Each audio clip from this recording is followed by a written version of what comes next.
And we are live. That was relatively fast. Hello, everyone. If you're watching here, well, thanks for hanging out with us. We kind of moved this to a later time for us, hoping you have time to wake up.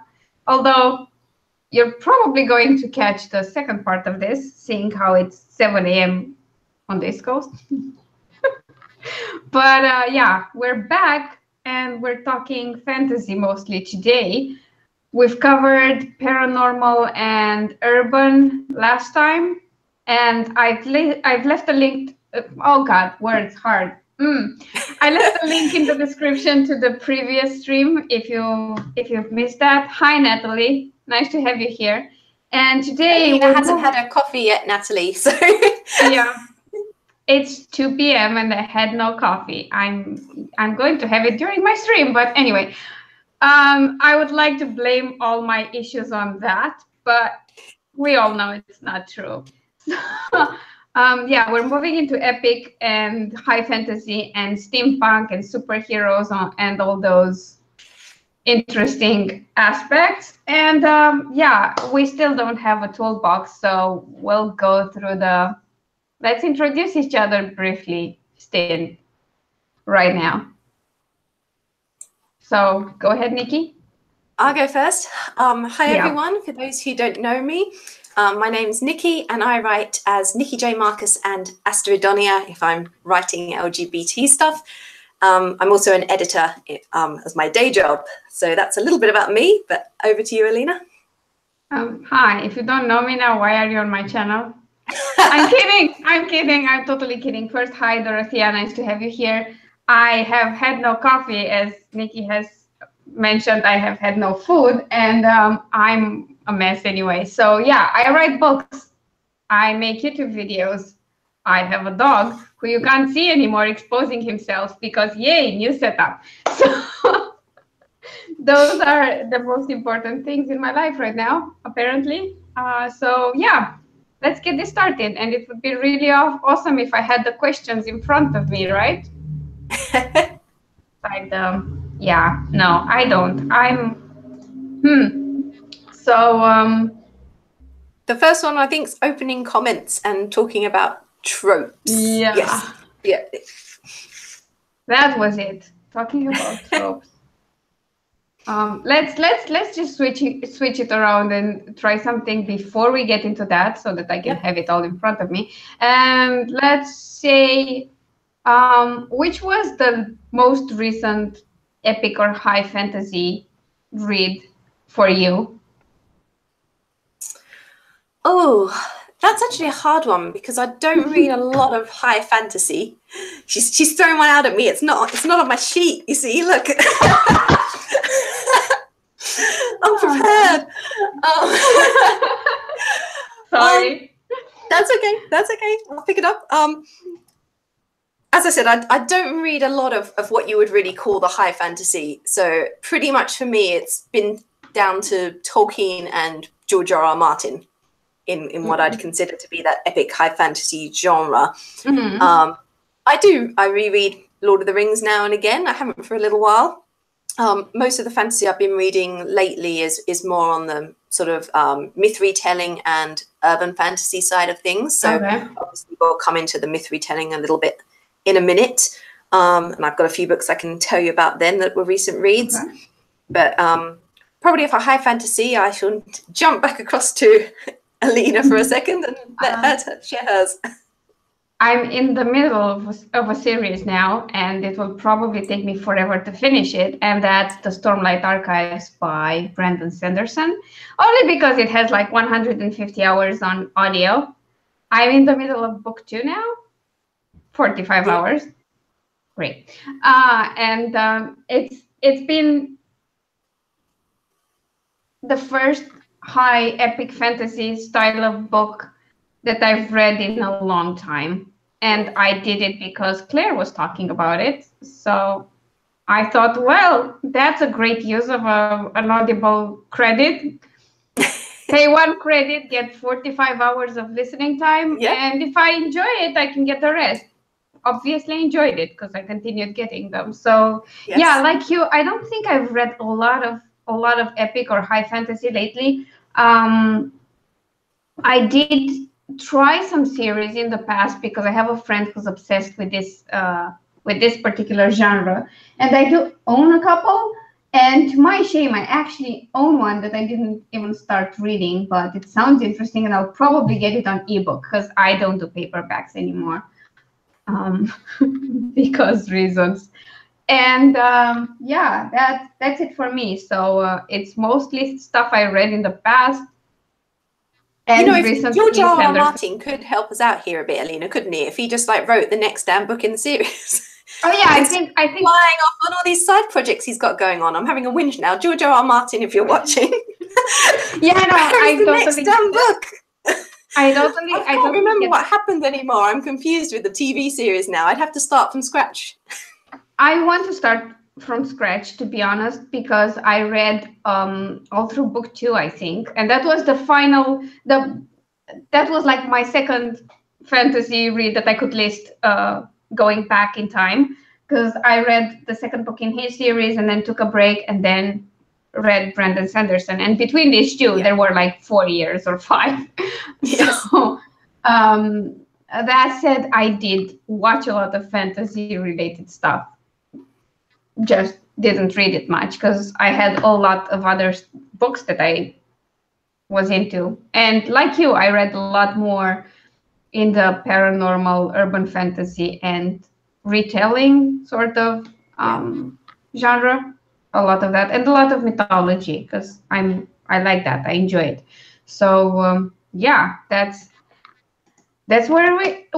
Oh God, words hard. Like I mean, I streamed with Sarah at 3 a.m. on a Friday. Well, Saturday for me. So I'd slept for like 2.5 hours, and I swear I was doing. Oh, coffee! Oh God! Come on! We've got Aries here as well now. Hello, Aries.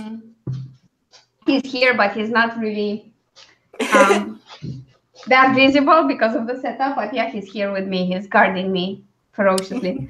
Oh my God, coffee is so good. Just keep it once, and yeah. So yeah, now we can get into the for Alina's caffeine shot. Yeah. I guess now that we know where we stand with our fantasy read, we can go into the actual general conversation about what we like, what we don't like, tropes and stuff like that.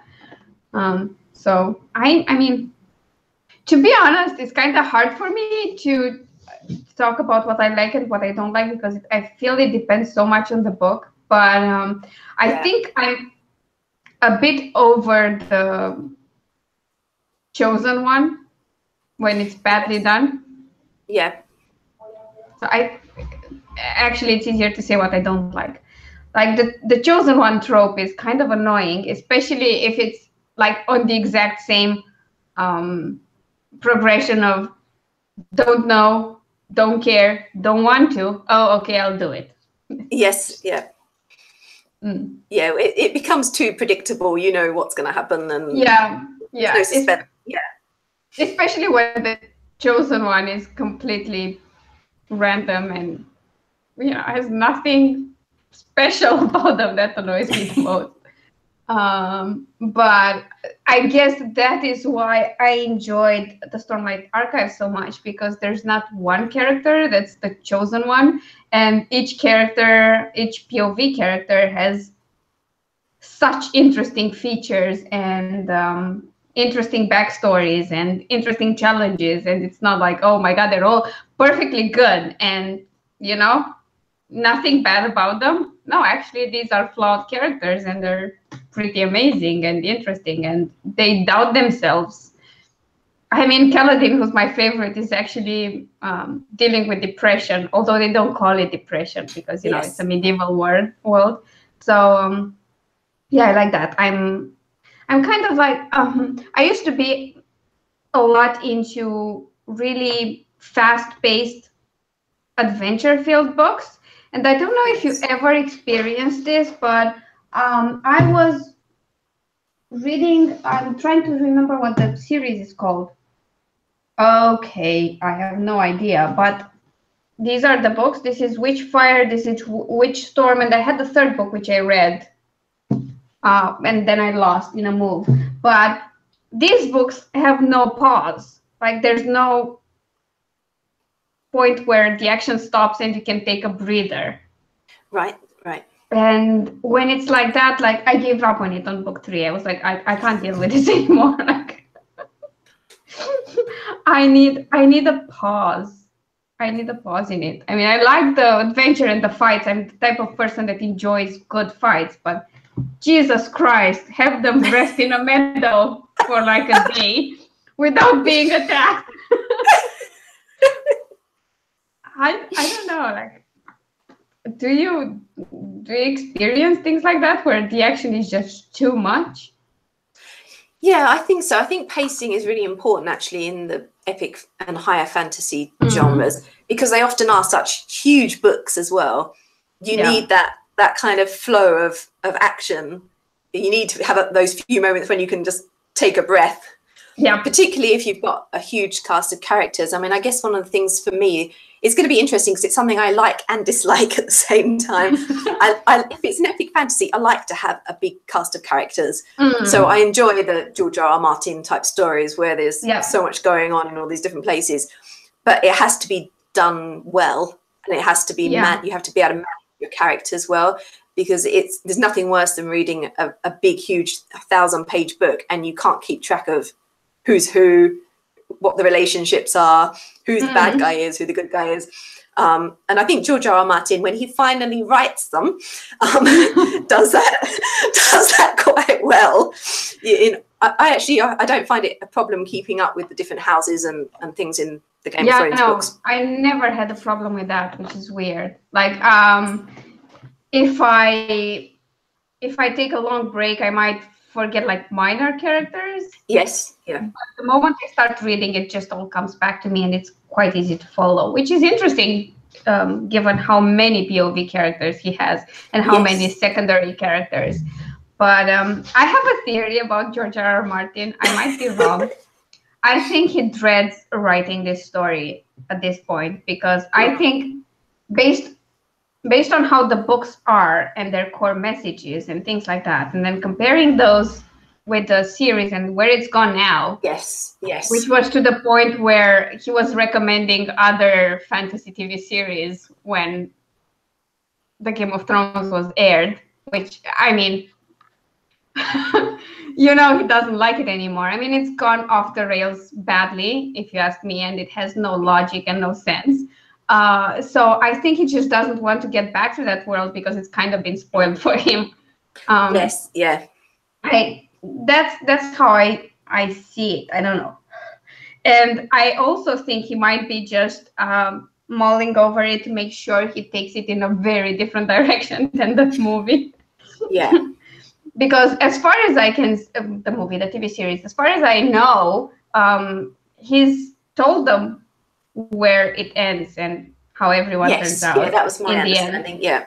And I think he's going to change that completely, just to distance himself from the TV series, which I think he's been doing quite a good job at achieving in the past few years. Yes, yeah, because he was much more connected with it in the early seasons, definitely. Yeah, and then clearly he's not there anymore. I mean, based on what decisions they made with the show and how they just don't make sense in the world he created. Yeah, I'm thinking he just doesn't care anymore. He just cashes in his check because he can't cancel it. So that's it. But I think that's why it's sometimes better to get a screen adaptation of any sort when you're done with the series. Yes, yeah. Because then even if they stray from it, the source material is already you've got your vision like intact for it. Yeah, definitely. Yeah. And you won't have comments like, oh, but this is not how it happens in the movie. Yep. Nobody cares. But I do hope we get to see this at some point. Yeah. And if you're worried about George R.R. Martin getting derailed by side projects.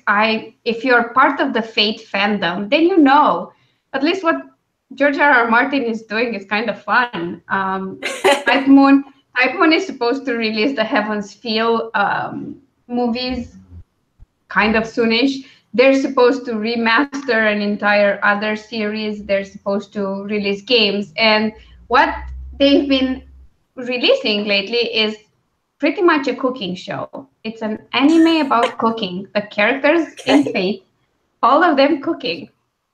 And it's like it explains the entire recipe and everything. It's just, I'm not sure at this point if they're trolling or if they're serious about it. So,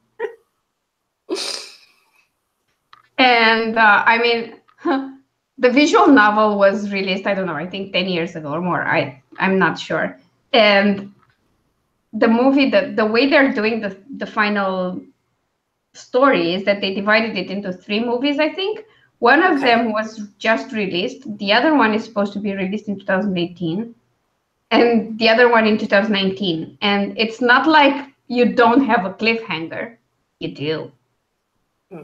You do. And you have to wait for it. And I mean, it kind of makes George R.R. Martin seem tame. If you get into anything of the Japanese series where you had to wait forever. I'm not going to mention Berserk, where the characters got on a boat in the manga and got off that boat 10 years later.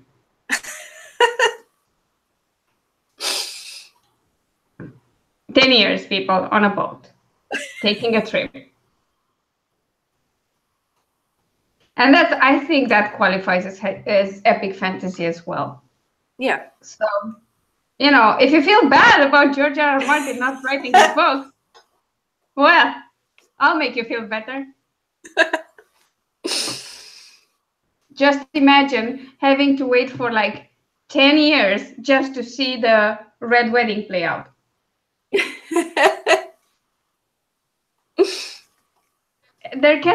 There are worse cases, like worse, obviously. Of course, fans get a little irritated with it, but yeah, that's the world we live in. So okay, we've talked about tropes. Let's get into other things we like. What are your favorite races, let's say, from fantasy? I tend to like the Fae, and they can be done in a lot of different ways, which I quite enjoy. You have the ones that follow the sort of Irish tradition, and then the ones that are a bit more like Tolkien elves, and I quite like that there's a lot of different things you can do with that race. You can give them a lot of different properties if you like. You can go really traditional with the iron, you can ignore the iron. So I think that's probably one of my favorites. I don't tend to get as excited about dwarves and that sort of thing. So I guess sort of Fae and maybe I guess angels. I mean, angels is a bit paranormal / fantasy. I find they kind of sit on the fence sometimes. Depends on the books. So those are probably would be my top 2, and I do enjoy the gods kind of myth retellings and things like that as well. I kind of am partial to races where they can have a dark version. Yes. Like I like dark fae, I like dark elves, I like a lot of dark stuff. I kind of tend to enjoy all races. I'm not a big fan of dwarves on their own, but within a world, their role is important, and I like that. I do like dragons a lot. Yeah. I do like them, but I do not like, I mean, I like sentient dragons, not just things you ride on. Yes. Yeah. And anything magical, wizards, warlocks, things like that. I do enjoy them. I pretty much enjoy worlds where you don't have a clear distinction between good and bad. Yes. Or if you do, getting to fight evil is not always just so straightforward and righteous. I don't know Yes. if that makes sense. Yeah, And I know what you mean. And I do enjoy gods of all sorts, especially when they're made up, when they take these sort of archetypes of gods and then create gods that work in that world alone.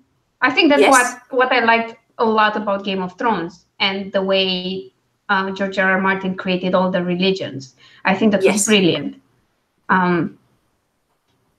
The same for the Stormlight Archives. I think when there's a godlike figure showing up at some point, it completely took me by surprise, and I didn't expect that. And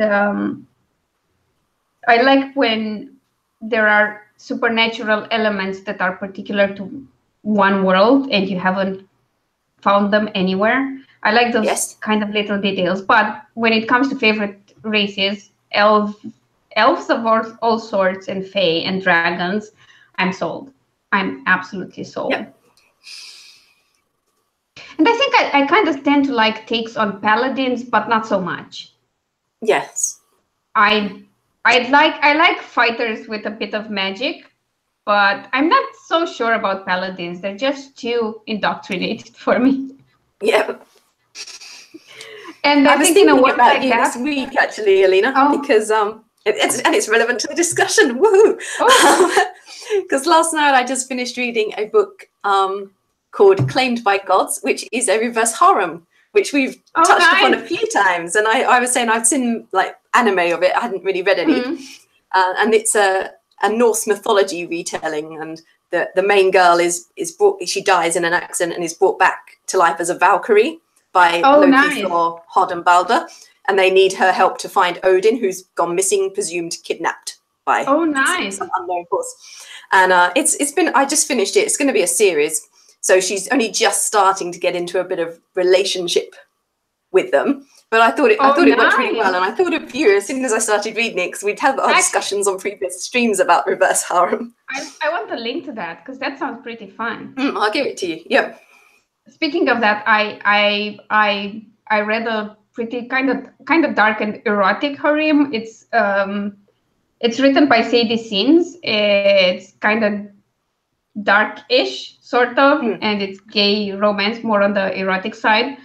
And it's an interesting take on demons. And there's this guy who's apparently a wizard of sorts, a sorcerer, but he doesn't know it. He's an artist, and he moves with his family in his grandfather's old house, and there are a lot of weird creatures there, and he's involved with all of them. But it was interesting. It was an interesting take, and I found it worked well and better than most harem stories or reverse harem stories I've encountered. So yeah, I would like to read more because I'm quite interested. Let me just check the comments. I've been trying to have a little look at them. Yeah. As we get. Yeah. Okay, so your wolves are sentient, which should be interesting. The only wolves I've written are werewolves, so they're sentient by definition. So, but it's more into paranormal. I haven't really written much fantasy. The only fantasy I've written is my serial on my blog, so I'm still exploring it there. Okay, let's see, where were we? Oh, favorite books writers in the genre. Okay, so we've already mentioned Tolkien and R.R. Martin for we shared those. For the high or epic fantasy. I guess in terms of this kind of myth fairy tale side of things, I've recently started reading the Winter Night trilogy series by Catherine Arden. There's 2 books out so far. I think the last one's coming late this year, and that's based on Russian folklore. That sounds so good. I'll have to send you all these links. It's the first one was The Bear and the Nightingale, and the second one was The Girl in the Tower. Really enjoyed them. Very much looking forward to see how that's going to end. I like the sort of magical realism, which I guess kind of works into our fantasy as well. So things like Erin Morgenstern's Night Circus, for one. I'm just seeing what else I put on my list here. in terms of myth retellings, I also really like Joanne M. Harris's Gospel of Loki. There's a new one out, a second part for that, which I haven't read yet, The Testament of Loki, which I do want to get. I liked Laini Taylor's Strange the Dreamer, which was a recent YA fantasy. I've heard of that. I've heard a lot of good things about it. I really enjoyed that. It's something a bit different. I also guess under this would come things like Just Before's Thursday Next series. I don't know if you've come across any of those. The first one was called The Air Affair, and they basically end up going inside a book and changing the ending to Jane Eyre and various things. So it's kind of like this sort of fantasy take on the classics and moving through literature, like in this sort of background world of literature. Yeah. And I guess I'll just touch briefly. I mean, obviously there's the children's classics like Narnia and Neverending Story. And finally, we're going to mention briefly steampunk under this topic as well today, I think. So I enjoy steampunk, and it's something I'd like to read a lot more of and haven't got around to yet. But I really enjoy Clay and Susan Griffith, who I did mention last week because they've got vampires in their story. So I called it paranormal last week, but I'm calling it steampunk this week. But the Vampire Empire series, and in particular, the other one I've got here, the Crown and Key series, which was another trilogy they did, which is kind of paranormal urban fantasy, but with a really steampunk edge to it. So I do enjoy those, and I would like to read more steampunk. And I think I tend to like the aesthetic of steampunk more than anything. I like the sort of alternate history side of things and the sort of visual side of things with steampunk as well. So that's a few of mine, but I'll let you share some of yours. Okay, so we both already mentioned the classics like The Hobbit, The Lord of the Rings, George R. R. Martin. I have become a huge fan of Brandon Sanderson's. I think as an adult, reading his stories, those are the most compelling to me. His name is really familiar, and I keep looking back at my husband's bookshelf. Most of my books are in my library. Most of the books behind me are my husband's. They're just relegated to the study. Yeah. Did he finish off some of that Robert Jordan series, The Wheel of Time? Was he the one who... I have no idea. I never got into The Wheel of Time, so I have no idea about it. But I know he's huge in fantasy. He's not just, right. It's just, the name definitely meant something to me, even though I haven't read anything. Anyway, I interrupted. And it's no problem. I like his style because it's really gritty. I mean, I honestly think it puts Game of Thrones to shame, but it's a different way. I mean, Kaladin at some point, one of the POV characters is part of an army, but he's a slave and he works as a bridgeman. And bridgemen pretty much do that, carry bridges in battle ahead of everyone else. No guns, no armor, no nothing, and they're pretty much killed off first. And their role there is to distract the enemy and move the army fast. So there's a lot of really gory death happening. There's a lot of perspective on how little the commander cares and how expendable life is. I mean, I remember I was just walking the dog and listening to this, and I was crying in the middle of the park, which was not fun. So I feel like the battle scenes, even with all the supernatural stuff, with the fantasy elements, the battle scenes are super realistic, which I enjoy a lot. So I'm into that. And I used to like a lot of things that had, as you see, witches and dragons and stuff like that, but I kind of got bored with the always on sort of adventure. I enjoyed a book called Her Majesty's Dragon. I forget the name of the author. I will search for it in a second. It's a series a friend introduced me to.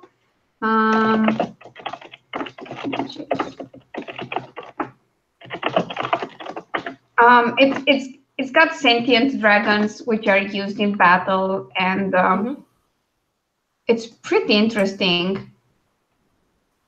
Okay, where's the Naomi Novik? That's the name. Oh, okay. So yeah, she's the one. I've got one of her books. I just received an ARC from the Macmillan Australia, spinning Silver is her new Rumpelstiltskin retelling, which I haven't started it yet. I've got to read, but she's involved in Archive of Our Own, isn't she? I have no idea. I think so. I'm gonna be on the search now. I know she's a Nebula Award winner, but that's about it. The Temeraire, is that the series that you were reading? The Temeraire series? Yeah, that one. Yeah. I started with it and then kind of drifted off for the simple reason that I moved here and I stopped having that much access to Adi's library. Yes.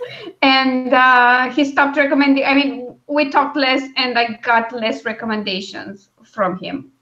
But Adi, my friend Adi, who's actually the one who built my website, and he used to do some covers for Wayward Ink, actually, when we were both there. He's like the biggest fantasy fan I've ever met. He's got hundreds of fantasy books, and he can talk about them at length. And he kind of introduced me to a lot of series that I started, and then I kind of drifted off from them because I think it's an age thing. If I would have started earlier, then I would have been more into it. But fantasy stuff came in late here. It started with Harry Potter, the movies, and Lord of the Rings, the movies, and then they translated them. So by the time Kindle was a thing, there was just so much to read. It got difficult to decide. I remember I've read something that's called, this I actually bought, it was translated, and it's called The Left Hand of God. And I think I can remember, okay, Paul Hoffman. And I only recently searched for the sequel to it, but haven't gotten to read it yet because it was never translated in Romanian at that time. It took a long time for it to be published. So I kind of forgot about it, although it was such a dark and gritty world that I'm now inclined to just go back, read the first book again, and then continue the series. But yeah, in terms of mythology, I grew up with like dramatized stories of the gods. And the go-to gods were the Greek gods. There were two really popular books. I can't remember the author because I was like 5 or 7, something like that. But one volume was called Gods, and the other one was called Heroes. And you had all the basic stories that pertain to Greek gods. And that's where it all started. I was like a super huge fan of the Greek gods above anything else. I later discovered Norse mythology and kind of got into that. And I really enjoyed like really old Akkadian gods, like everything that had to do with Gilgamesh and things like that. Yes. Those were like my go-to when I was growing up. And now, if you give me anything with the right mythology, I'm into it. It's probably why I got super sucked into Dungeons and Dragons, which I only started to play this year, and I thought I'd suck, but then, and even there, I went with a character who's called Anu. Like, I went with God, obviously. Yeah. So that's what I enjoy the most. But I do regret not having access to fantasy, proper high and epic fantasy growing up, because I think that's where you get into it the most. And that's when you can enjoy a lot of it. That's kind of middle grade or young adult themed. Yes. Yeah. Which I discovered a lot later on. And I never got the taste for it. I like some. Like, if they're dark and twisted, definitely going to read it. Yeah. Definitely. But yeah, the Teen Savior, not so much into it. The Chosen One, depends on how it's done. My most favorite Chosen One type of story is Dune, and that's not fantasy.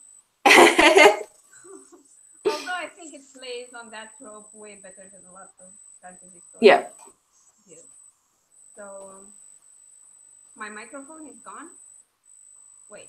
Yeah, I'm getting a weird Oh, we seem to have lost Alina. Is she back? I was just yes, that's way better. I was just about to say to you, I'm getting a weird buzzing. Can you hear it? But it's okay now. We're back. Yeah. The reason you lost me is that I shut off my camera because my mic is on my camera, and that usually restarts it. Natalie, I hope it's still okay now.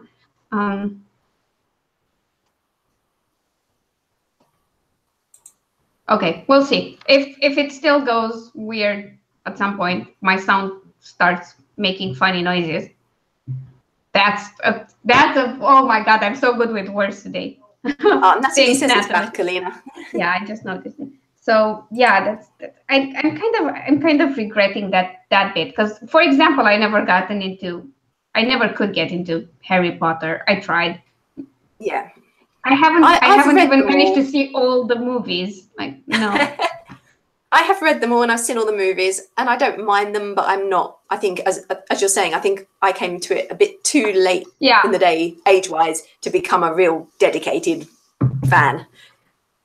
And I prefer from about book 3 or 4 onwards. I find the first 2 a little bit too kiddie. When it starts to get a tiny bit darker, then I'm a bit more interested. But yeah, I think it was a little bit too late, as you say, age-wise, for me to really get on the bandwagon there.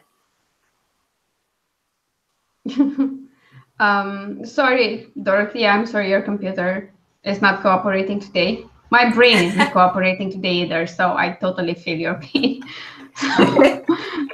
Okay. So should we move on to TV and film and other media when it comes to fantasy and talk about favorites? Yep, and you'll probably have to shut me up if I waffle, because although I may not read a lot of high and epic fantasy, I do watch a lot. So it's okay. I mean, I'm running low on shows to watch. So excellent. So so we're all good. I mean, obviously, we said at the start we touched on superheroes a bit, and everyone knows I'm a huge MCU fangirl. If anyone watches any of my videos, they'll know that. So obviously, TV and film for MCU are really big. Heroes I liked. In terms of other fantasy, I mean, I'm still very fond of the good old Never-Ending Story. Oh God, yes, I can still watch that, and it brings a little smile to my face, a little tear now and again when the plot horse dies. Yeah, I think I told you the story with Never-Ending Story in my first novel, co-written with the guy I had a crush on. So yeah. All the like classic kiddie ones I still love, Labyrinth, Dark Crystal. In terms of moving into perhaps the more magical realism, I love films like Big Fish or Amelie. Obviously, the Lord of the Rings films and Game of Thrones I watch. I do enjoy a bit of steampunk again in films. So I enjoy the Robert Downey Jr. Sherlock Holmes. Oh yeah, I love that. Have that slight steampunky twist to them. Sky Captain, The World of Tomorrow. I don't know if you've seen the Three Musketeers, the slightly steampunky version of Three Musketeers. The new series? No, it's a movie. Mila Djokovic played Milady de Winter. I mean, the reason I ended up seeing it was because it was in my watching all the backlist of Mads Mikkelsen phase. Okay. And he was playing Rochefort. Okay. I'm not sure I've seen it. It's quite funny. I mean, it's sort of vaguely the story of Three Musketeers, but they kind of really do their own thing. Is it on Netflix? Because if it's on Netflix, I'm watching it tonight. Things like Penny Dreadful, the TV series, I love that one. I loved. And also, I don't know if you came across, they did, it was a UK one back in, I think, 2015 or so, a retelling of Jekyll and Hyde, which also had a steampunky twist, and it was actually Jekyll's grandson, so it was set in about the 1930s. But that was very clever, and they had a new take on the Jekyll and Hyde thing and saying it was sort of a genetic inheritance, and lots of little steampunk twists in that too. And obviously, back to the magical realism, I guess, Guillermo del Toro. I'm a huge fan of Guillermo del Toro. So Pan's Labyrinth is one of my all-time favorite films. I love Crimson Peak, and Shape of Water that just came out was awesome as well. So that's a few, but I'll shut up and let you say something. Crimson Peak was a movie I had to work myself up to see because I knew it would be scary, and I don't do scary. But then I loved it. So before I mentioned any movies and stuff, I'd like to mention, I wanted to mention some steampunk books that then I completely forgot. And two of them are written by Ioana Vișan. She's a Romanian author that used to be my friend. And I mentioned that she died a couple of years ago. Yes. And the two stories are the Nightingale Circus and Broken People. The series name is Broken People, and it's a really interesting steampunk sort of a story. It revolves around this circus that's traveling, and a lot of strange things happen there, and there are devices and things. And I'm not sure if, I mean, it's sort of steampunky, but more a bit on the cyberpunk side of, it's a weird mix between steampunk and cyberpunk, because there are like appendages added to people, like fake legs and things like that, that are all metal and things, but the technology is kind of at the steampunk level. It's a weird mix. But I really liked it. And the other one is Anna Butler's series, actually. And she's published two books in the steampunk series. The first is The Gilded Scarab, and the second one is the Jackal's House. And the series name is Lancaster's Luck. And the Jackal's House, I think you might enjoy that. It happens in Egypt, and they're digging up some like historical sites and trying to find new artifacts and things like that. Yeah, that sounds good. And she took a lot of time to just develop the actual steampunk science behind it and describe how everything works. And I found that really interesting. I jumped into this weirdly because I jumped into book 2, not knowing it was part of a series. And then I was like, oh, wait, there's more. Cool. But it was something you could read as is without having read the first book. So yeah, that was nice. And now moving on to movies, I do like, my first fantasy movie that I ever saw was definitely Never Ending Story. Yep. And at first I had the epiphany, like, oh, so this is what we were trying to write together. Huh, okay. So much innovation. I can't believe it. But I did read a lot of fairy tales and stories like that as a kid, like things based on legends and myths, and a lot of supernatural old ladies, kind of inspired by Baba Yaga and not. There were different takes to that, and a lot of magical horses and kind of saints that take a magical role and help the hero in his journey and things like that. There were a lot of Romanian stories on that general theme and following the traditional hero's journey path. And I did read a lot of those, and then I moved into more action adventure. Yeah, because I kind of followed the reading patterns of the other boys I hung out with, not the girls, because they were more into like romance and shit, and I could not get that. No. So because we didn't have fantasy, we kind of moved into sci-fi, I guess. Yeah. And then growing up, like the first big thing I think was Game of Thrones. The Lord of the Rings. Yeah. Series, because that was the first one that came here, and it was, I remember I was in university when the final movie was released. The first two had already been released. I hadn't watched them, so I watched those two, and then I had to wait for like a couple of months to see the final movie, and I was like, big win for me. And after that, I haven't missed anything. I, unlike other people, completely enjoyed the World of Warcraft movie. Just because it was World of Warcraft. I understand how bad it was, but I loved it. I loved it. I absolutely loved it. My only problem with it was that there were no blood elves. Because they weren't like so far into the story. And I did watch the Shannara Chronicles for a while, but it kind of lost me. Right. It really lost me. I don't know why. I think it's because it's kind of young adult a bit. Yes. Yeah. And it lost me, but I did love Shape of Water a lot.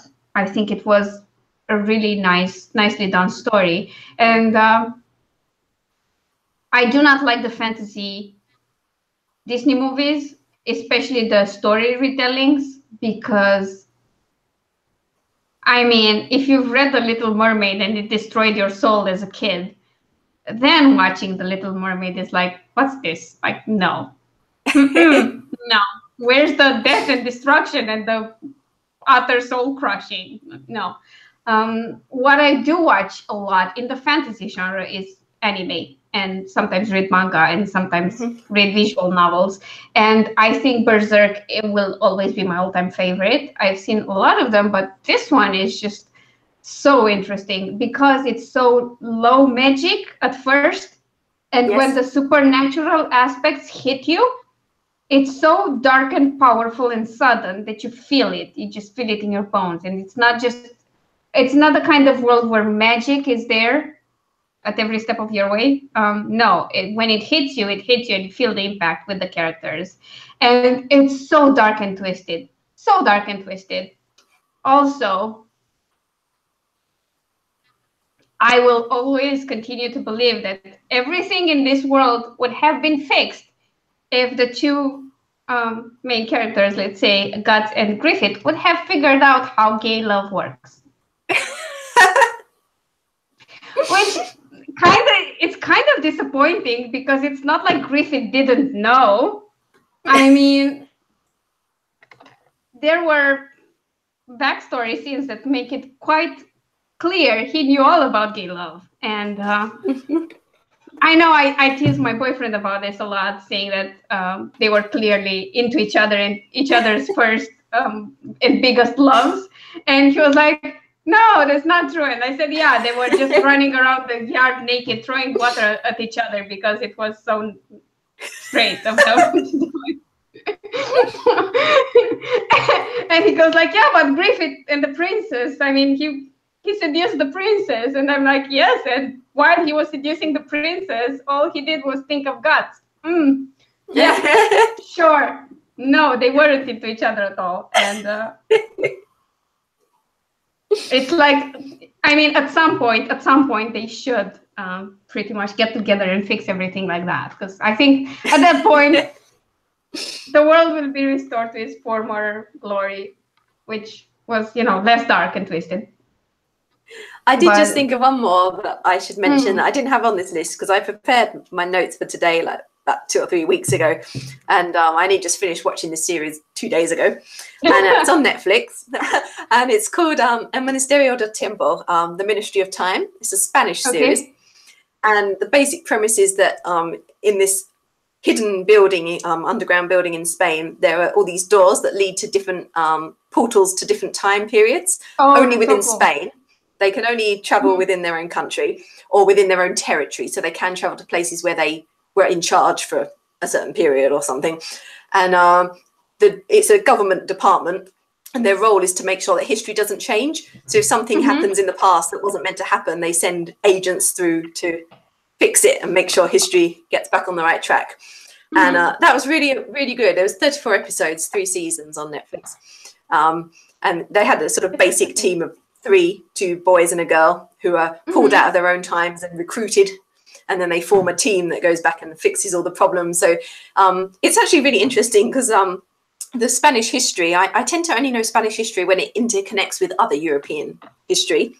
So I definitely learned a bit about Spanish history, and they also met a lot of famous Spanish writers like Cervantes, Lope de Vega, and the painters like Velázquez and Goya and had to fix things that were going wrong, like with their artworks, or Don Quixote wasn't going to be published, or If you got Netflix, it's worth checking out. It was very enjoyable. Even Corey sat there and watched some with me, my husband, and he watches a little bit of foreign stuff now that I've got him watching it, and even he sat there and was like, "Oh, this is really good." Yeah, he enjoyed it too. So that was a good little fantasy / historical piece, I guess. I definitely want to try that. There's also an anime I really want to see. I can't remember the name right now, and it's kind of hard to just search for it if you don't know any bit of the title in anything but English. But it's this weird world that's really beautifully done. It's really creative, and there's like a huge abyss in the middle of the world. Right. And the characters pretty much travel down the abyss, and the deeper they go, the darker it gets. And I do want to watch that. I think it's Journey into the Abyss or something like that. I don't know. Yeah. But it seemed really interesting and a very weird world. And I should maybe mention the isekai trope or style of manga and anime, which is really popular. And it's pretty much a character that's in the real world that gets pulled into a different world, usually a fantasy one. Right. That's super big in anime. I kind of am not into it much. Sword Art Online, that's a gaming take on the isekai genre, and I did not enjoy that at all. Sword Art Online lost me fairly quickly, but there are some of these isekai style of stories that are interesting, and at least the world they create is interesting, and I maybe should watch that, but it's not a trope that I'm really into right now. Yeah, thank you. I know they did a twist on that with fantasy heroes being pulled into the real world. Yes. It seemed like an interesting concept, but I didn't watch that. But because of the reverse thing, that would be more of an urban fantasy than anything else. So it kind of doesn't match the theme. But yeah, that's pretty much the genre. I do know that lit RPG is super popular now, and I'm wondering where the isekai thing is going to step in and take over. I mean, there's Outlander, which is kind of sort of that, but it's more of a historical take. But an actual isekai sort of story probably would be interesting. Yeah. I think we'll probably see that in the future. Seeing how much of the anime Japanese influence is transpiring into literature now, with the reverse harem and harem settings. Yeah. I'm sure isekai is going to follow at some point. Maybe I should start writing that. Get ahead of the trend. Yep. Speaking of that, let's talk about our own creations in the world of epic high fantasy, steampunk, and superheroes. Yes. Okay, so I mean, obviously, my biggest one so far was the Ragnarok Chronicles, which I wrote as Nicki J. Markus. So an MF one, not a LGBT one, and that was based on Norse mythology, of course, with Loki as the dominant male character. You should definitely read that. I plan on rereading that. Thank you. And that is, I mean, I guess in some ways that's almost what we were just talking about, because she's a normal person who gets sucked into this world of traveling through the other 9 realms and things. So that's probably been my biggest one. I mean, I wrote Beastly Businessmen and Guitar Gods, which was a series of 6 short stories, which essentially are contemporary romance, but they're all retellings of myth and fairy tale. And that one's coming back out soon in July from 9 Star Press. And then in terms of shorter stories, I did a little Red Riding Hood MM retelling. I did Cursed with Claws, which is another MM about a guy who's cursed into a dragon form. Nice. And there's a sort of curse on the village who have to provide him with gold and a sacrifice every year. And then coming back to Norse mythology, I did Toil and Tricks, which was an MM, again, with Loki as a character, but not the same Loki as the world of Ragnarok Chronicles. Yeah, And I didn't take on him. In an anthology from Less Than Three Press called Fall for You that came out recently. And I've got another little Norse mythology story coming out in a magazine next month. I think it's releasing. We're just editing at the moment. And that's a sort of, it had to be about goddesses. They wanted us to pick a lesser known Norse goddess and imagine the story of their origin. Why did they become the goddess of whatever they become? So there's just a little story I've done about that. And then, of course, I've got my big release for the year, which is Super For You, Bad For Me, which is a superhero MM story that's coming out from Dreamspinner in August. So you'll see me start talking about that as we move through June. I'll be mentioning that more on my channel and introducing that a bit. So yeah, those are mine. So I'll let Alina share some of hers. Okay, Natalie says that she's kind of writing an isekai story, which is pretty awesome. Yes. Yeah, I did write a lot of paranormal and urban fantasy. When it comes to fantasy in the epic high sort of subsegments, that kind of new-ish to me. I mean, I did start Magic Unleashed like 2 years ago, but let's face it, that serial takes me forever to publish and release because reasons that we won't talk about. But that that has dark elves and familiars and magical creatures in a sort of a medieval style world.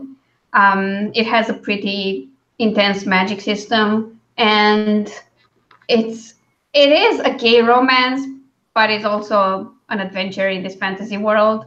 And this world will probably get expanded, and there will be more stories in the same world.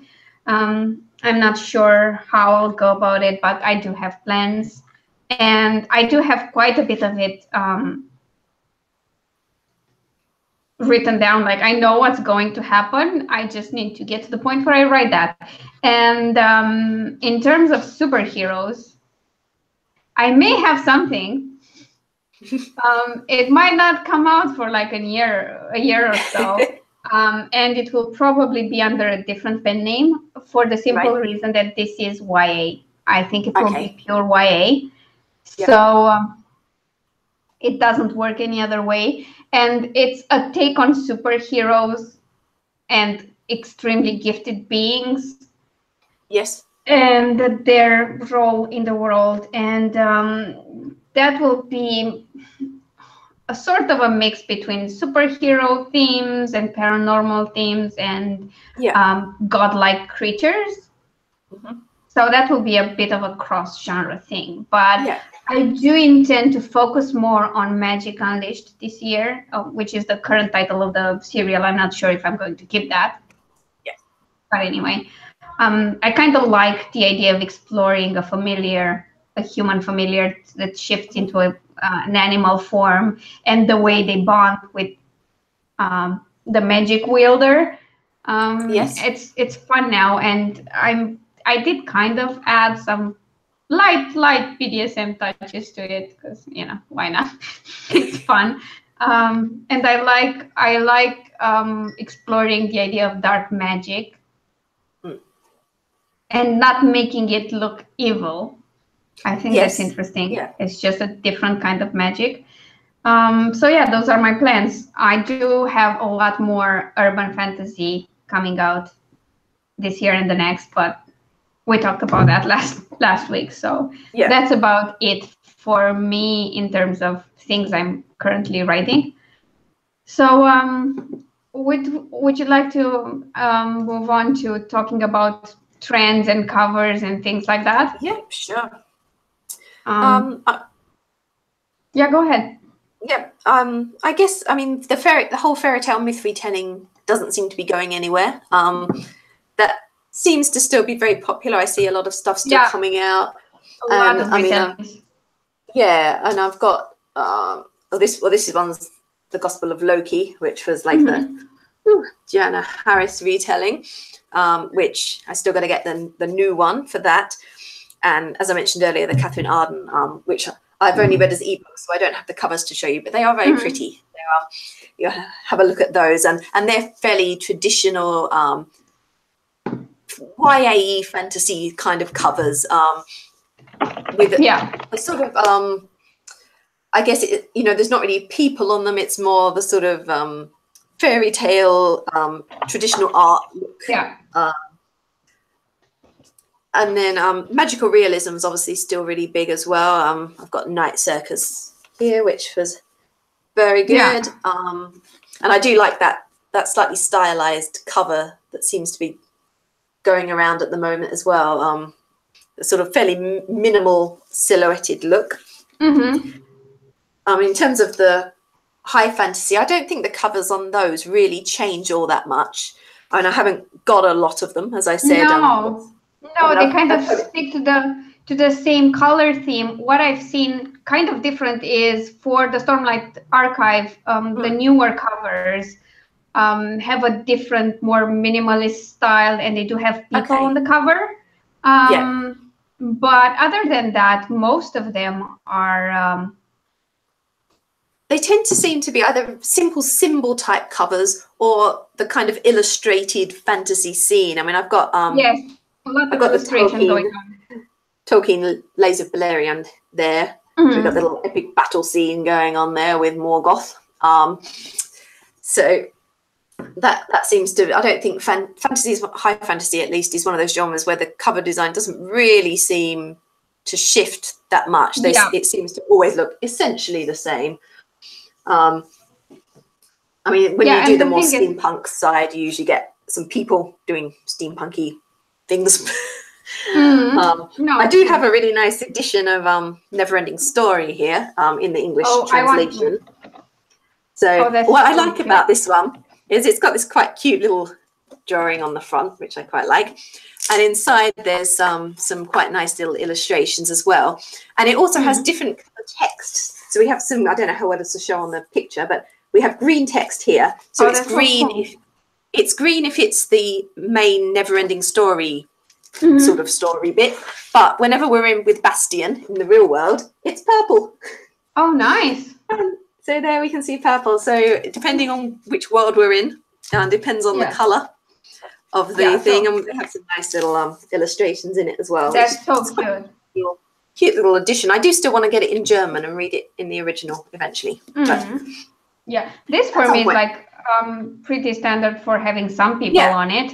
And the Witchfire and Witchstorm books are kind of with a small illustration and just hinting at people and stuff, which is happening a lot. And this combo of colors with gold and red and black, this is quite common from what I've seen. Popular, Also this one with the blues.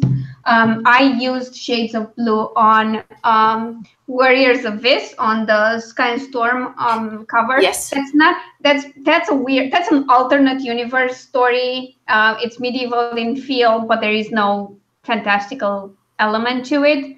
But the colors worked, and I went with dark blues and purples, and it worked well as a cover. Okay, so we've got a question. Dorothea asks, you both have written a lot of MM romance. Why not FF?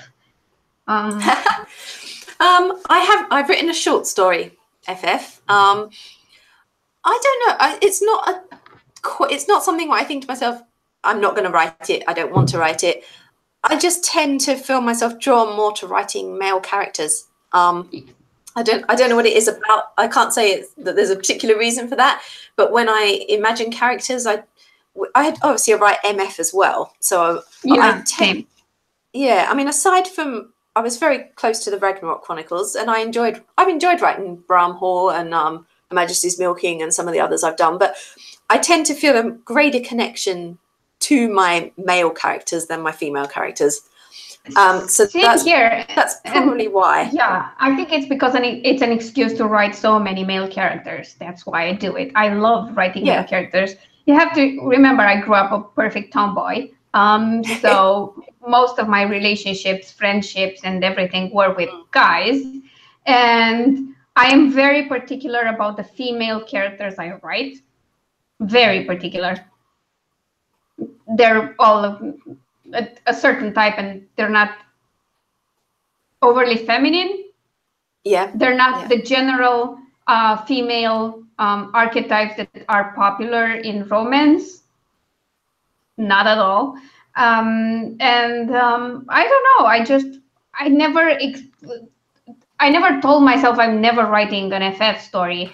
In my urban fantasy, The Edge of Hope, Alexa's best friend is a vampire and she's bisexual. And her most important relationship in her life until that point was a relationship with another female. So there's no problem with me writing those characters. But I don't know. I have very few female characters that I really connect with a lot. And I can deal with a couple of them, but then I need to write male characters. Yeah, I think I'm similar. I mean, Cassandra in Ragnarok Chronicles is probably the only female character with whom I've really deeply connected, and that's because there's a lot of me in her. Yeah. So that kind of gave me that connection. I mean, when I was writing others in like Bram Horn, that I liked them. They were my characters. Of course, I love them, but I didn't feel that deep connection where I'm still thinking about them now the book's finished and out. And I mean, I'm a little bit different from you because I went to a mixed primary school, but I went to an all-girls grammar school. So I didn't have really any male friends all through grammar school up until into uni. And I didn't have any close female friends. I didn't have a lot of close friendships in my teens. So when I did start to form friendships a bit more in university, that I did start to form I had a couple of girls, but a lot of guys and a lot of gay guys through drama and singing clubs and things like that. So that, again, is probably why that's the kind of character. I mean, I write a bit of a variety of ages, but most of the guys I write are in their 20s and 30s. So my age or the age I was in uni when I was coming to know some of these friends. Thinking about that, I've been in mixed classes until I turned 14 or 15 and went to high school. And in secondary school, so 5th to 8th grade, it was majority of boys. And I thought I didn't like that because they were like super annoying at times.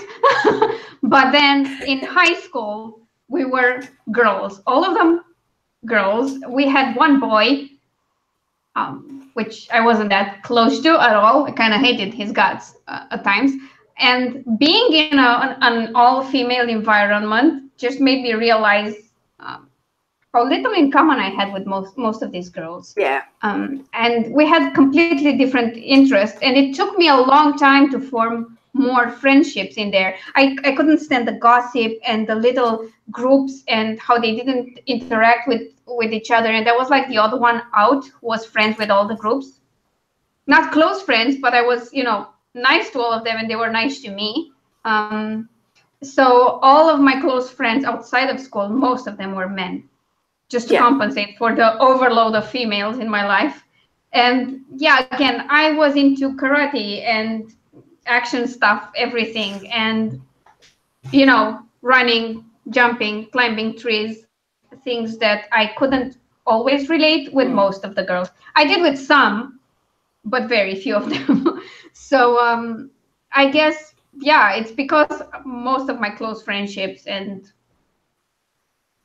relationships were with men that I find it easier to connect with a male character. I do like writing women character and women friendships, but I'm particular about those as well. I mean, I wrote Alexa, who's kind of a bit of a badass towards the end. I'm writing the witch series where the witch is completely antisocial and off her rocker most of the times. And I'm writing, there's one important female character in my werewolf series, which is actually Alexa's best friend. They're best friends. And that will be clearly revealed when I write the book about Vix and her two male partners. So, that's, I don't know. I mean, I wouldn't write it off. If I got a really awesome idea and I thought this would absolutely work and it has to be an FF story, then I wouldn't not write it.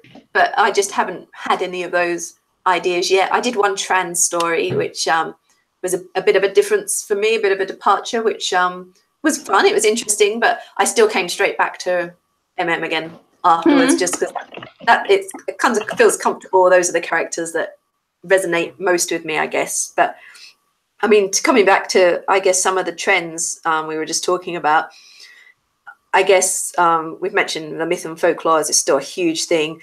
Dragons seems to be really popular. I know you really enjoy the dragons. Dragons are popular, but I see them more in urban. Urban fantasy settings. Epics. I think wizards and witches are more popular in the more epic fantasy. Assassins seems to be a thing as well. Yeah, assassins are a huge thing. Particularly YA fantasy. I'm thinking Sarah J. Maas, is it? I've not read anything, and the more I hear people talking about them, the more I don't think I ever will get into the Sarah J. Maas series. I watched a review about how completely weird it is and how abusive the relationships are at some point.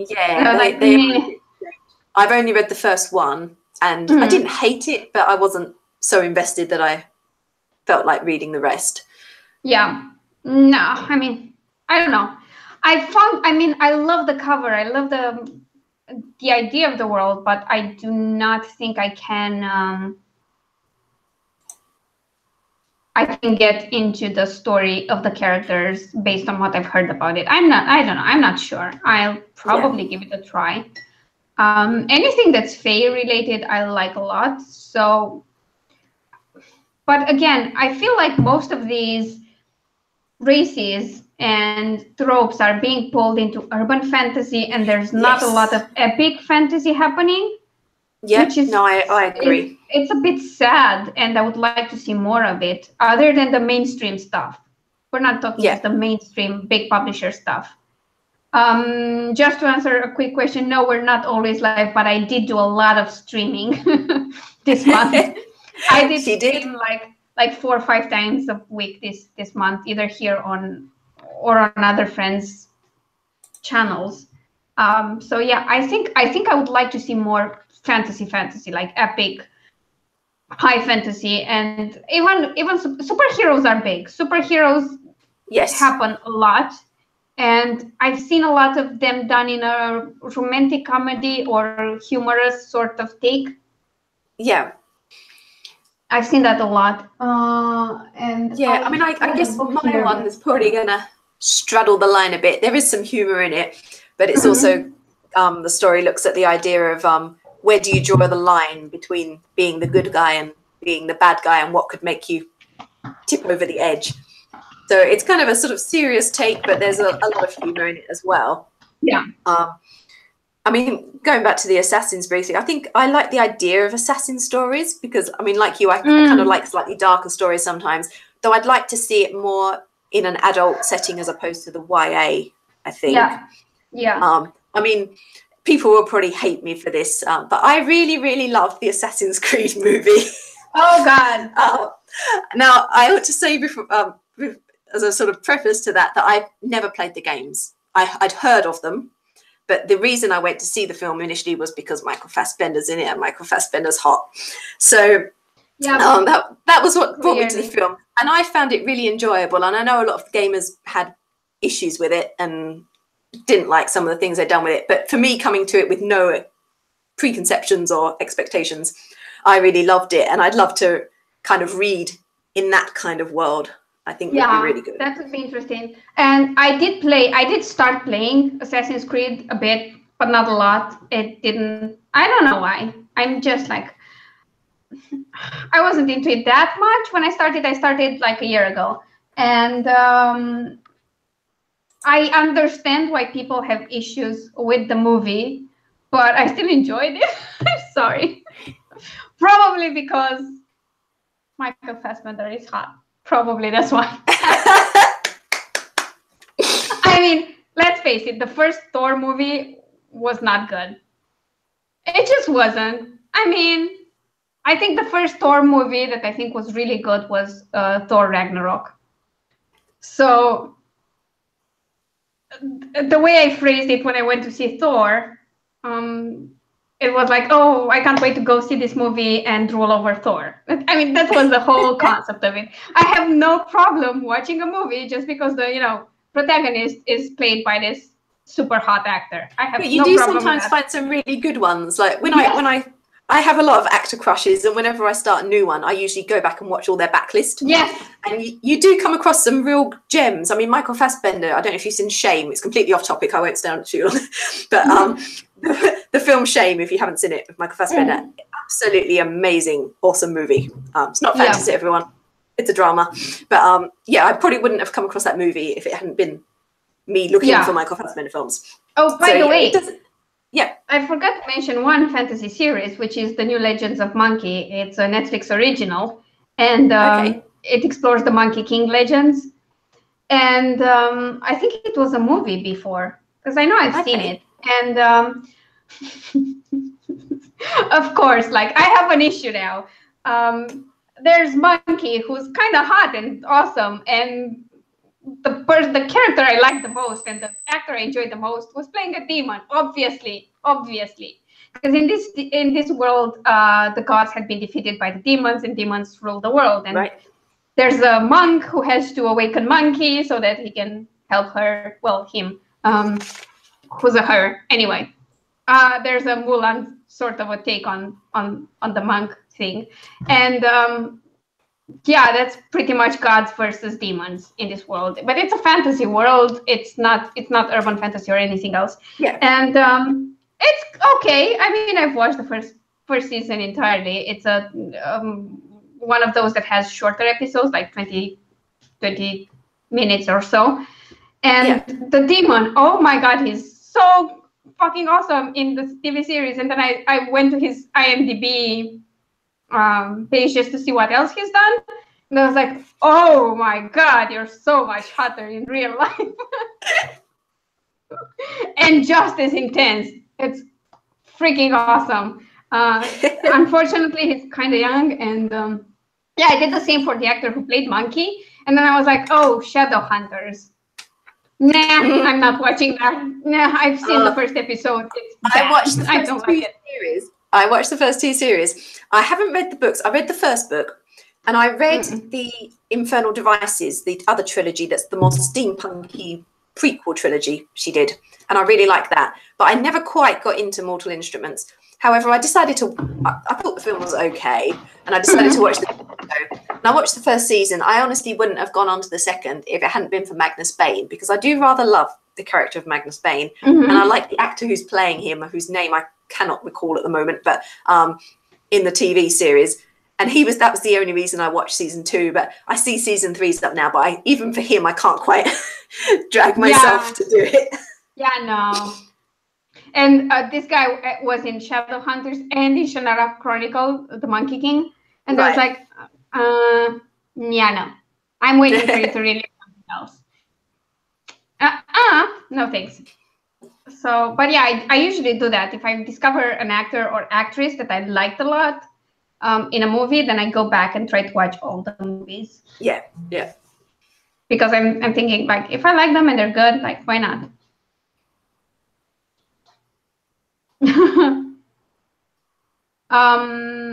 Natalie, that's great. That's actually a good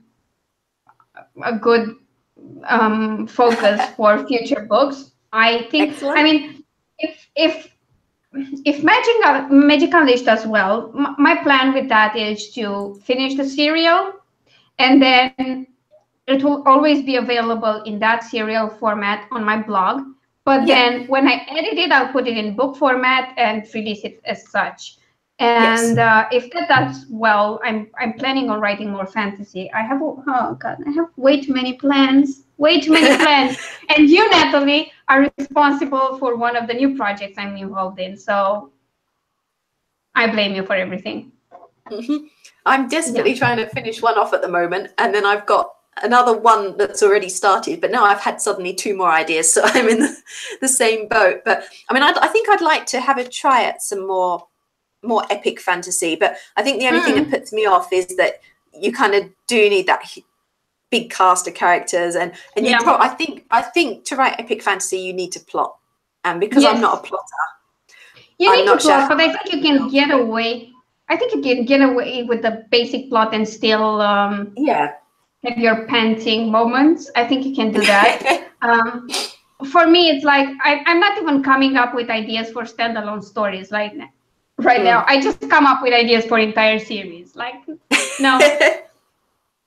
I have like a contemporary that's a series, and I've already have titles for 3 books and the basic outline for them, and it's all in my head.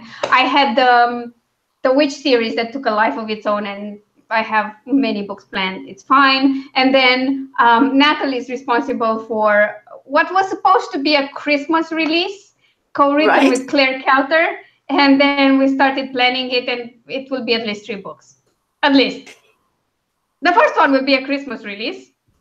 Yeah. If that helps at all. So then, I mean, I was planning on releasing Bad Blood and stopping at 3 books. And then I started thinking that after I published the first 3 witch books, I could kind of blend the worlds together and have 3 more books in the Bad Blood world that are kind of tied to the witch world. And wow, great. Yeah. There you go. 3 books more. I'm not even like, and I have an idea for mystery series that will be under a different pen name, the Gritty Dark Mystery pen name. I only had the serial killer there, but then, you know, it's a sci-fi mystery series, which is great. And then I had another idea for a new adult contemporary series. Yeah, sort of thing. Yeah. So I should be thankful it's all standalones that I think of. Yes, you should be. I mean, it's fun to start writing it, realize it's not a standalone, but when you know from the start it's going to be a series, it gets a bit difficult. Like so many stories to write and so little time. And yeah, right now I have to finish a couple of books this month, and I'm not sure how I'm going to do that. But well. I guess I'll try my best, and that's it. So, Natalie, that's a good one. That should definitely be my new byline. And the thing is, like, the more I talk about it, the more I talk with other authors, the more ideas I get. And I'm sorry to say this again, but the more I write, the more ideas I get. So, I was just innocently listening to a musical theatre CD the other day and got a new story idea. Can't even listen to music anymore. I just it's like anime, movies, TV, music, walking on the street, talking to other people about unrelated things, and I get story ideas, which is brilliant. It's absolutely brilliant. It's good that I don't lack story ideas, which would be way worse than having too many story ideas, because I can sort of plan them out and, you know, I'll get to them eventually. I will. I promise. That is why I so need to live to a point where we all become cyborgs so that I can prolong the time I have to write all these stories. I mean, it's perfect. So should we talk about our next genre talk? Yes. So people know what to expect. Okay, so I'll let you. You go ahead. Yeah. I'm sorry, my brain is kind of giving up on me today, but we're moving into romance, aren't we? Yes, I think so. We're a bit of a change of pace. Yeah, we're moving into romance, and we're going to start with contemporary romance, and then we're going to touch the other subgenres of romance in a future episode and move into science fiction romance and fantasy romance and things like that.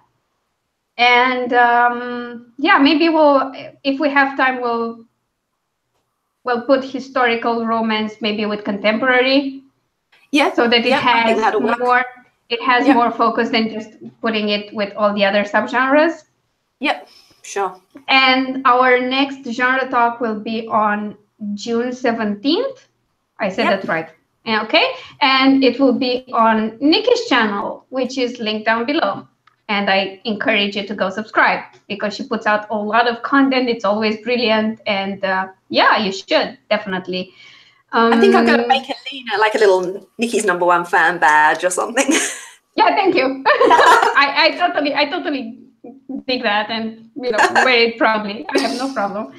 So anything you want to promote this edition of the genre talk? Like releases, upcoming stuff, promotions, anything? I don't think I have anything at the moment. I mean, I've obviously got my little short story coming out in June in that anthology about the Norse goddesses, which I actually still don't have a lot of information on yet. It's a very small operation called Fantasia Divinity that are putting this together. So we don't even have an exact release date until they finish the edits, just June. So obviously keep an eye on my social media for that. On the 23rd, I think it is, of July, Beastly Businessmen and Guitar Gods comes out, which is the 6-story little short retellings of fairy tales and myths, all done as a contemporary romance. So we'll be able to touch on that a bit more next time. Yeah, I read that in its initial form. Yes, you did. Yeah, it won't be changing that much. And then obviously in August, we've got my superhero story, which I'm very excited about because it's Dream Spinner are doing a bit of a big push starting this year to try and get some of their books in front of a more mainstream crowd as well as the usual LGBT readers. So that's included in part of that promotional push by them. So I will have a lot more to share on that in a few weeks' time once we get to late June, early July. So those are mine. What about you, Alina? Okay, so I've got 2 things going on right now. First of them is that Sky and Storm, my first book in the Warriors of This series, is currently discounted to 99 cents on Amazon US and UK.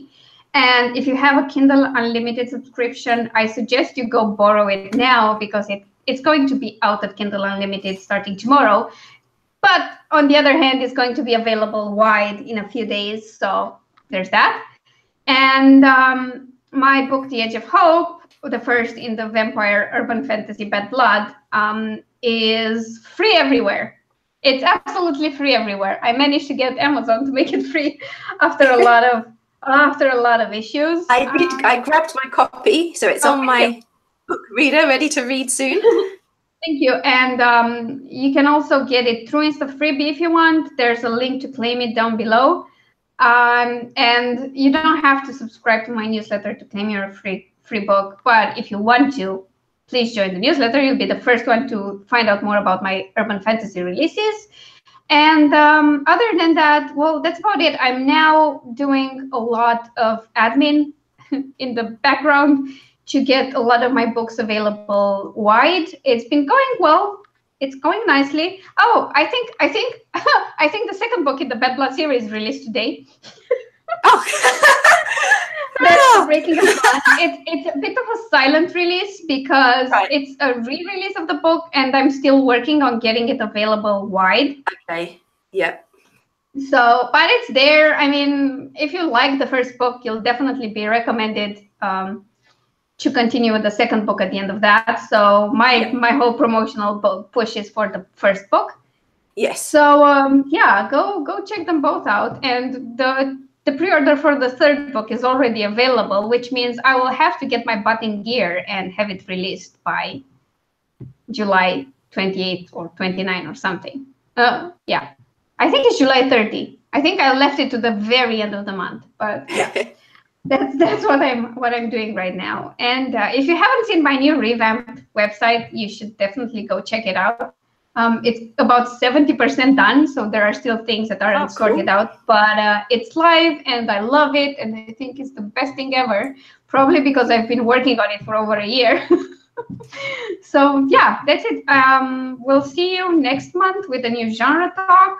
Yeah. And until then, check my channel for videos. I'm no longer streaming like a mad woman, so we'll get back to a sort of a normal schedule, although I don't know what that schedule is going to look like from now on. I'm still figuring that out, but yeah. Subscribe if you haven't already, and like this live stream and share it. And if there were any questions you didn't get a chance to ask live, do leave them in the comments down below. Nicki and I will be delighted to answer, as always. So yeah, thank you so much for being here with us, I guess. It's been nice to have people yes, awake and participating. Especially the one who wanted to marry you. Oh, yeah, I missed that. Someone wanted to marry me? Yeah, so that other visitor we had wanted to know if you were married earlier. Yeah, I'm not, but I'm in a committed relationship, so take it. It's all good. I think yeah. It's not, I wish I could have a status for my relationship on YouTube as well, because usually on Facebook I avoid questions like that because it's stated there that I'm in a relationship. So yeah, I'm off the market for now. Also, the idea of marriage is something that I'm still warming up to. Other than the functionality of making some things easier, I just don't see the point. So yeah, here you go. A rant about marriage from Alina for reasons.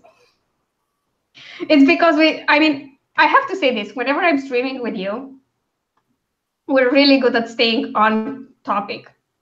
Really good. And you're always so well prepared that I try to stay on topic and prepare for this as well. So yeah, we did very well. We only veered off just at the end, and it's the tail end. We're allowed to. Yeah. Yeah, and I think that's so nice. Such a nice change of pace from my usual streams, where if I'm lucky, we manage to touch on the topic at some point. Okay. Yeah. Anything else we needed to? No, we told you about the next stream. If you haven't watched the other one, it's linked in the description. I suggest you do that. Go watch it. It was a really cool conversation on urban and paranormal fantasy. So yeah, enjoy the rest of your Sunday, and we'll see you all very soon. Yep. See you next time, everyone. Bye. Bye.